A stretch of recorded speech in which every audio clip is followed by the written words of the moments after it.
کہ یہ جو پہلا والا رفع یدین ہے جس میں آپ ایک نارمل زندگی سے نماز کے شروع عمل میں شرکت کا آغاز کرتے ہیں، وہاں پر کرتے ہیں، آپ کی نظر میں یہ نماز کا لازم جز ہے؟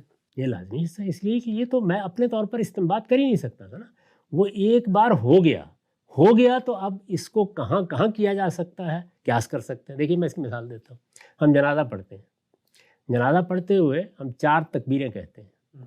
یہ 4 تکبیریں کس چیز کی علامت ہے؟ یعنی ہم ایک ذکر یا ایک دعا سے دوسرے ذکر یا دوسری دعا کی طرف منتقل ہوتے ہیں۔ یہاں انتقال کس نوعیت کا ہو رہا ہے؟ وہ عمل کا انتقال نہیں ہے، صرف اذکار کا انتقال ہے۔ تو دیکھیے وہاں رفع یدین مشروع نہیں کیا گیا، اس لیے کہ وہاں اصل میں انتقال کی نوعیت ہی ذکر کی ہے، وہاں عمل کا انتقال ہوا ہی نہیں۔ بہت اہمیت کی یعنی یہ چیزیں جو ان کے اندر اتر کر ان کو سمجھنا چاہیے۔ جب ہم نے نماز کی ابتدا کی تو انتقال تام ہوا ہے، یعنی نماز نہ پڑھنے کی حالت سے ہم نماز پڑھنے کی حالت میں آ گئے ہیں، اس لیے اس کی دونوں علامتیں لازم ہیں۔ آپ ہاتھ بھی اٹھائیں گے، آپ اللہ اکبر بھی کہیں گے۔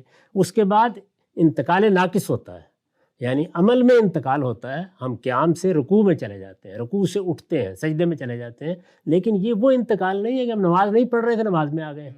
تو اس میں یہ سوال پیدا ہو جاتا ہے کہ کیا اللہ اکبر ہی کافی ہے یا رفع یدین بھی کرنا ہے؟ تو رسالت مآب کے عمل سے معلوم ہے کہ رفع یدین بھی کیا جا سکتا ہے، تو ہم نے اس کو اس کی حیثیت سے قبول کر لیا۔ جنازے کے معاملے میں یہ بحث پیدا ہوتی ہے کہ وہاں تو انتقال ایک ذکر سے دوسرے ذکر کا ہوا ہے، تو ذکر کے انتقال کو اللہ اکبر نے واضح کر دیا، تو وہاں ہاتھ کیوں اٹھائے جائیں؟ تو یہ دیکھ لیجیے کہ حناف وہاں ہاتھ نہیں اٹھاتے، بالکل ٹھیک، واضح رفع یدین نہیں کیا جاتا۔ اسی طرح آپ دیکھیں کہ جو تکبیریں نماز میں کہی جاتی ہیں جبکہ آپ عیدین کی نماز پڑھ رہے ہوتے ہیں، وہاں نوعیت بالکل مختلف ہو جاتی ہے۔ وہاں یہ ہے کہ مسلمانوں کی یہ اجتماعی عبادت ان کے شکوہ کا اظہار ہے، تو بار بار اٹھاتے ہیں، تو بار بار آپ ہاتھ اٹھاتے ہیں اور یہ کہتے ہیں کہ گویا ہم نے اپنے پروردگار کی تکبیر بلند کر دی، تو اس میں ہاتھ بھی اٹھائے جاتے ہیں۔